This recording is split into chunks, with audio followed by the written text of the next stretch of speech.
From News Channel 15, you're watching News Channel 15 Tonight with Kyle Peach.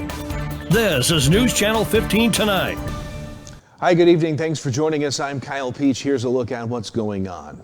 We begin in Wayne County court news from Tuesday. WFIW says 47-year-old Jana L. Musgrave, also known as Jana L. Carter of Fairfield, was given a year of court supervision after pleading guilty to possession of drug paraphernalia. She was credited for 3 days served in the county jail. 2 other counts and 1 other case were dismissed. 29-year-old Jonathan Wallace of Wayne City pleaded guilty to criminal damage to property and was given a year of conditional discharge in order to make restitution to the victim in the case and to have no contact with her. He did receive credit for a day served in the county jail. And 27-year-old Jace Waldrop of Mill Shoals pleaded guilty to criminal trespass to a residence and was sentenced to a year of probation in order to stay away from the victim and the property and to make restitution of $200 to the victim. He was credited with a day served in the county jail, and under the plea, 1 count and 1 other case were dismissed. The Wayne County Sheriff's Department arrested 2 people on Tuesday. WFIW says 52-year-old Christopher L. Bartley of Mill Shoals was arrested on a Wayne County warrant for meth possession and a violation of a state sentence. He was sentenced on Tuesday to 180 days in the Wayne County Jail for that violation. And 18-year-old Jaden B. Stallings of Renard was arrested after an investigation determined he was out of compliance with the sex offender registry. A warrant had been issued for failure to register as a sex offender. He was taken to the county jail. This was as a result of the Sheriff's Office and Fairfield Police compliance checks on 44 registered sex offenders in Wayne County to help ensure a safe environment for children and families during Halloween. Meanwhile, an Albion man has been arrested for failing to register as a sex offender.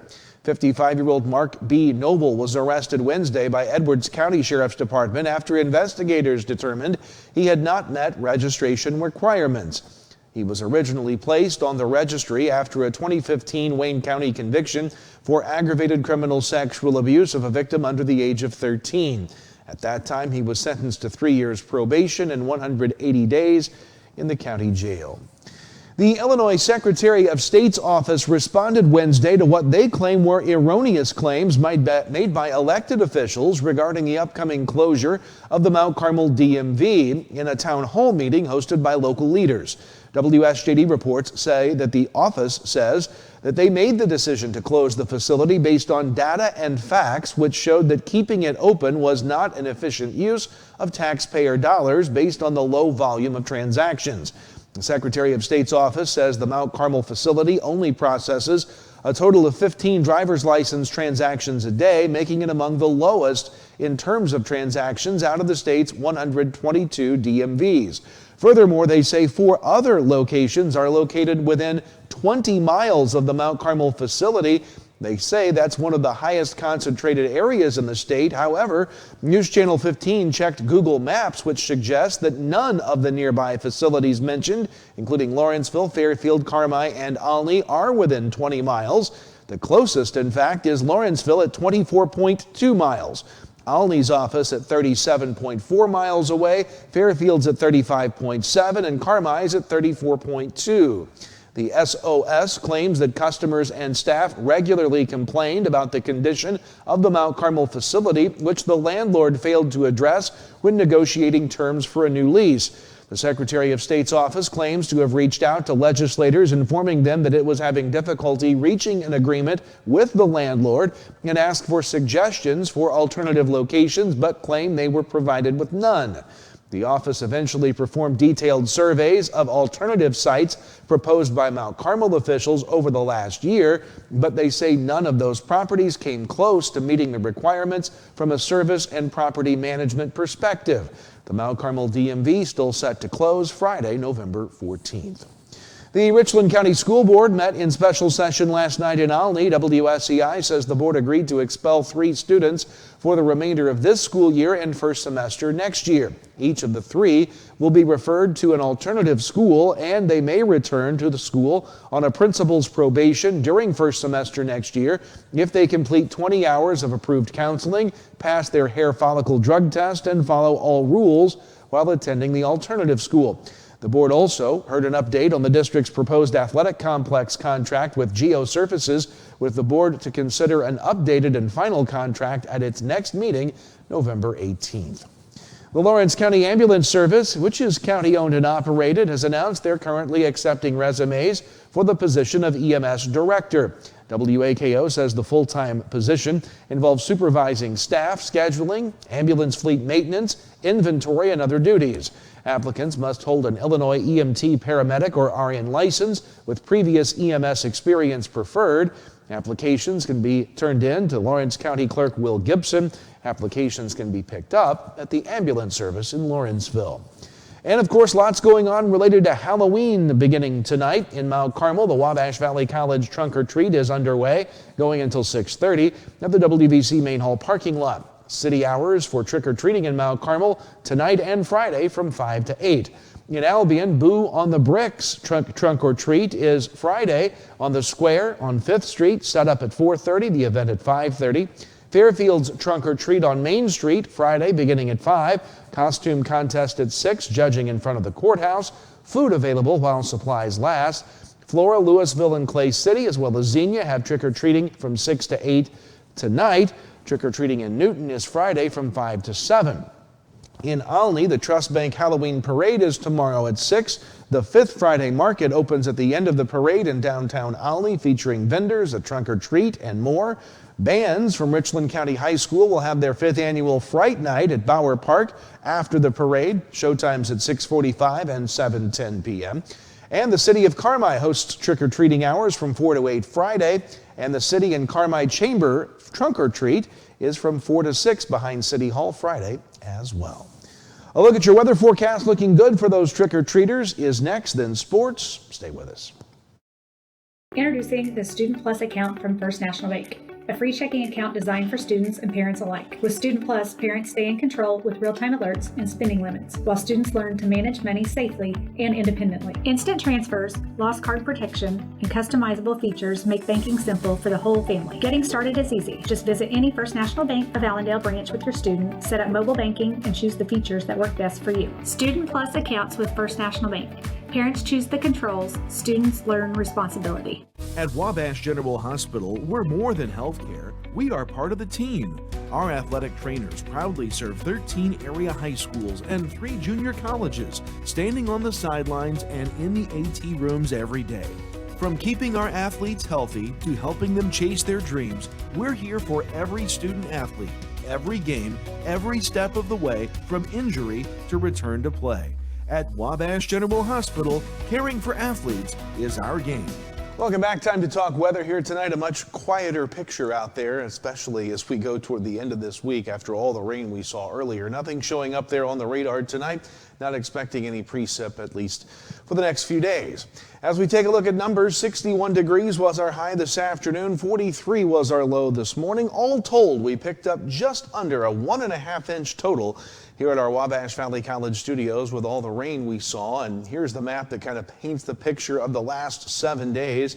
1 inch to 3 inches, where you see some of the yellow there in our southern counties, is about all the rain that we saw. So a good dousing of rain over the last few days. All that rain pushing off to the east. We're not going to have to deal with that any further, but we will see a few passing clouds through the overnight hours. But good trick-or-treating tonight for those who can, and tomorrow night as well. A little cooler tomorrow. We will see on Saturday, early on Saturday, a few passing showers can't be ruled out. That's about a 20% chance of rain through the day on Saturday, but very light. Otherwise, cloudy skies on Saturday, and then warmer next week. Overnight lows tonight, clear skies, upper 30s across the region for this evening and in the pre-dawn hours tomorrow. On your Friday, plenty of sunshine, highs up around 60 degrees across the region. As you head out trick-or-treating Friday night into Saturday morning, partly cloudy skies. We will start to see a little bit more of a chance of a shower or two passing. Overnight lows Friday night into Saturday in the mid to upper 30s. And then on Saturday, it should be a mostly cloudy day. We can't rule out a few ice Showers throughout the day, not a big deal, about a 20% chance. Highs, though, will be cooler, mid to upper 50s for the high on Saturday, but then we will begin to warm things up as we go towards the middle of next week. Highs getting back near 70 by Wednesday, and plenty of sunshine on the order here for us for next week. That's your forecast. Sports is next. Fall into great deals at Steve Faulkner Automotive in Mount Carmel. Get a Ram 1500 with up to $10,000 off MSRP, or lease a Pacifica for $444 a month. See store for details and go to SteveFaulknerAutomotive.com. Steve Faulkner Automotive in Mount Carmel, Illinois has an outstanding service department.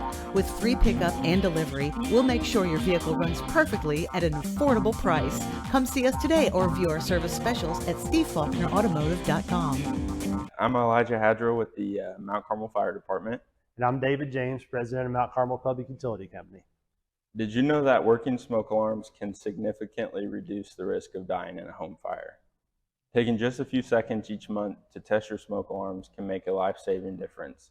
Simply press the test button to ensure they're working properly, and don't forget to follow the manufacturer's instructions for regular cleaning to keep your alarms in top condition.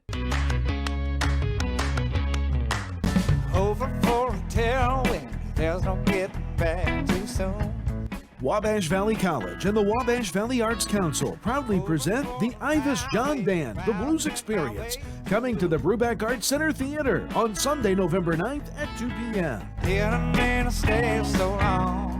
The Ivis John Band. Tickets are just $20 and can be purchased by phone at 618-263-5164 or by scanning the QR code on your screen. I chose Wabash Valley College because I didn't really know what I wanted to do right after high school, and today I can say it was the best decision that I could have made. When I was here, I had the chance to join different clubs and to take a couple different classes, and I really expanded on my interests. In my classes, I learned what I liked and I learned what I didn't like. So I did get to meet new friends. I joined a bunch of clubs, practiced some leadership skills, and kind of gradually grew into adulthood here, and so I'm very grateful for that. My name is Jonathan Leach. I graduated in 2013 from Wabash Valley College, and that's why this was the best decision for me. Welcome back. It's time now to talk sports. Now that we know the first round playoff football matchups for our area teams, what does Massey say about projected results? Here's a look. In Class 4A, the 1 seed undefeated Olney Tigers host the 16th seed Jacksonville Saturday at 5 p.m. Massey says Olney projected to win 40-36. That gives the Tigers a 56% chance to win. In Class 3A, Mount Carmel, the 13th seed, travels to 4th seed Tolono Unity Saturday at 2 p.m. Unity is projected to be a 46-12 winner by Massey. They give Tolono a 99% chance to win. Also in 3A, 9th seed Fairfield travels to 8th seed Porta in Petersburg Saturday at 3. Massey projects Fairfield to win, but only 28-26, giving the Mules a 53% chance to win. In Class 2A, Flora, the 4th seed, they'll host 13th seed Nashville at 2 on Saturday. The first home playoff game for Flora in 16 years, and Nashville is favored, the upset, 42-13 by Massey. They give the Hornets a 93% chance for that upset. And in Class 1A, the 13th seed Red Hills Salukis travel to the 4th seed Casey Westfield. That's a Saturday 7 p.m. game. Massey projects Casey as a 39-6 winner, giving the Warriors a 99% chance to win. We will have that Mount Carmel Tolono Unity game on the NFHS network only for you on Saturday. Well, postseason high school volleyball continued last night at the 1A Thompsonville Regional. Edwards County beat Ziegler-Royalton in straight sets. Also, Wayne City beat Gallatin County. So the Lions and Indians meet tonight for the championship there. At the 1A Alvarado Regional, NCOE beat Woodlawn and Sisney beat Alvarado. So NCOE and Sisney play for the regional there. At the 1A Nokomis Regional, North Clay City fell to Carlisle 2-0, and KZ Westfield beat Lawrenceville 2-0 at their own regional. Meanwhile, regional championships in 2A tonight at Mount Carmel. Fairfield plays Benton in a 2 versus 3 seed. Hamilton County hosts Carmi versus Newton tonight. That's at 6:30. And that is going to do it for us here tonight. Thanks so much for joining us. We'll see you again tomorrow for more news. Kyle Peach from all of us at News Channel 15. Have a great night.